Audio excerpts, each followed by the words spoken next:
Welcome to Agmax. బెండ పంటకు ఎక్కువగా నష్టం కలిగించే వ్యాధుల్లో ఎల్లో వెయిన్ మోసైక్ వ్యాధి ప్రధానమైనది. ఇది బెండ పంటను సాగు చేసే అన్ని ప్రాంతాల్లో కనిపిస్తుంది. మొక్కలు చిన్నగా ఉన్నప్పుడు ఈ వ్యాధి సోకినట్టయితే పూర్తిగా దిగుబడిని కోల్పోయే ప్రమాదం ఉంటుంది. విత్తనాలు మొలకెత్తిన 35 రోజుల్లోపు ఈ వైరస్ సోకితే మొక్కల ఎదుగుదల తగ్గిపోయి ఆకులు, కాయలు తక్కువగా ఏర్పడతాయి. దీనివల్ల 94% వరకు పంట నష్టం కలుగుతుంది. ఇక విత్తనాలు వేసిన 50 రోజుల తర్వాత వైరస్ సోకితే 84% నష్టం, 65 రోజుల తర్వాత సోకినట్టయితే 49% నష్టం కలుగుతుంది. అంటే మొక్క వయస్సు పెరిగే కొద్దీ వ్యాధి వల్ల కలిగే నష్టం కొంత మేరకు తగ్గిపోతుంది. ఇక ఈ వ్యాధి యొక్క వ్యాప్తి, లక్షణాలు మరియు నివారణ చర్యల గురించి చూసుకున్నట్లయితే ఈ వ్యాధి తెల్లదోమ వల్ల ఎక్కువగా వ్యాప్తి చెందుతుంది. వీటి సంఖ్య ఎక్కువగా ఉన్నప్పుడు ఈ వ్యాధి వేగంగా వ్యాపించి తీవ్ర నష్టాన్ని కలిగిస్తుంది. ముఖ్యంగా పొడిగా అధిక ఉష్ణోగ్రత ఉన్న వాతావరణంలో, తక్కువ వర్షపాతం ఉన్న ప్రాంతాలలో ఈ వైరస్ ఎక్కువగా వ్యాపిస్తుంది. అయితే చల్లటి వాతావరణం, అధిక తేమ మరియు ఎక్కువ వర్షపాతం ఉంటే తెల్లదోమల పెరుగుదల తగ్గిపోతుంది. తద్వారా ఈ వ్యాధి వ్యాప్తి కూడా తక్కువగా ఉంటుంది. ఈ వ్యాధి సోకిన మొక్కల్లో మొదటగా ఆకుల ఈనెలు తెల్లటి లేదా పసుపు రంగులోకి మారి క్రమంగా మందపడి ఈనెలు స్పష్టంగా కనిపిస్తాయి. కొంతకాలానికి మొత్తం ఆకులు పసుపు రంగులోకి మారిపోతాయి. వ్యాధి తీవ్రత ఎక్కువగా ఉన్నప్పుడు కొత్తగా వచ్చే ఆకులు పూర్తిగా పసుపు రంగులోకి మారి చిన్నవిగా ఉండి మొక్క ఎదుగుదల నిలిచిపోతుంది. ఇది మొక్క యొక్క మొత్తం జీవితకాలం పాటు కనిపిస్తూనే ఉండి వ్యాధి సోకిన మొక్కల్లో పువ్వులు, కాయలు సరిగ్గా రావు. ఒకవేళ కొన్ని కాయలు వచ్చినా అవి చిన్నగా ఆకారంలో, తేడాగా, గట్టిగా పసుపు పచ్చ రంగులో ఉంటాయి. ఈ వ్యాధి నివారణకు పర్బానీ క్రాంతి, అర్కా అనామిక, అర్కా అభయ్, జనార్దన్ మరియు హరిత వంటి వ్యాధిని తట్టుకునే రకాలను సాగు చేసుకోవాలి. వ్యాధి సోకిన మొక్కలను వెంటనే తీసివేసి వాటిని నాశనం చేయాలి లేదా పొలం బయట పడేయాలి.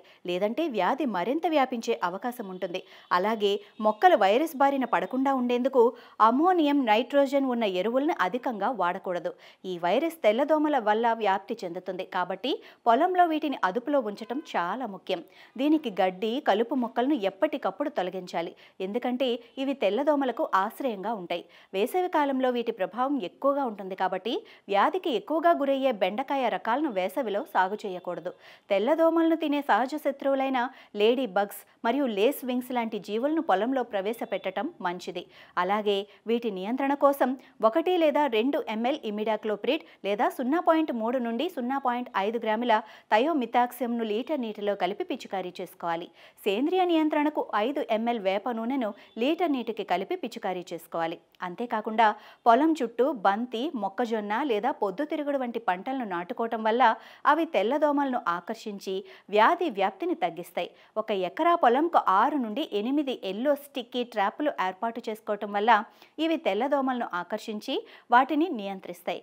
బెండ పొలంలో బీన్స్ లేదా మినుములు వంటి పప్పు ధాన్యాల పంటలను మార్పిడి పంటలుగా సాగు చేయటం వల్ల మట్టి ఆరోగ్యంగా ఉండటంతో పాటు వైరస్ వ్యాప్తిని తగ్గిస్తాయి. ఇక ఇందులో ముఖ్యమైన అంశాలు చూసుకున్నట్లయితే బెండ పంటకు ఎక్కువగా నష్టం కలిగించే వ్యాధుల్లో ఎల్లో వేవ్ మోసైక్ వ్యాధి ప్రధానమైనది. ఇది తెల్లదోమల వల్ల ఎక్కువగా వ్యాప్తి చెందుతుంది. వీటి సంఖ్య ఎక్కువగా ఉన్నప్పుడు ఈ వ్యాధి వేగంగా వ్యాపించి తీవ్ర నష్టాన్ని కలిగిస్తుంది. ఇది ముఖ్యంగా పొడిగా అధిక ఉష్ణోగ్రత ఉన్న వాతావరణంలో, తక్కువ వర్షపాతం ఉన్న ప్రాంతాలలో ఎక్కువగా వ్యాపిస్తుంది. వ్యాధి సోకిన మొక్కల్లో మొదటగా ఆకుల ఈనెలు తెల్లటి లేదా పసుపు రంగులోకి మారి క్రమంగా మందపడి ఈనెలు స్పష్టంగా కనిపిస్తాయి. వ్యాధి తీవ్రత ఎక్కువగా ఉన్నప్పుడు కొత్తగా వచ్చే ఆకులు పూర్తిగా పసుపు రంగులోకి మారి చిన్నవిగా ఉండి మొక్క ఎదుగుదల నిలిచిపోతుంది. వ్యాధి సోకిన మొక్కల్లో పువ్వులు, కాయలు సరిగ్గా రావు. ఒకవేళ కొన్ని కాయలు వచ్చినా అవి చిన్నగా, ఆకారంలో తేడాగా, గట్టిగా పసుపు పచ్చ రంగులో ఉంటాయి. దీని నివారణకు పర్బానీ క్రాంతి, అర్కా అనామిక, అర్కా అభయ్, జనార్దన్ మరియు హరిత వంటి వ్యాధిని తట్టుకునే రకాలను సాగు చేసుకోవాలి.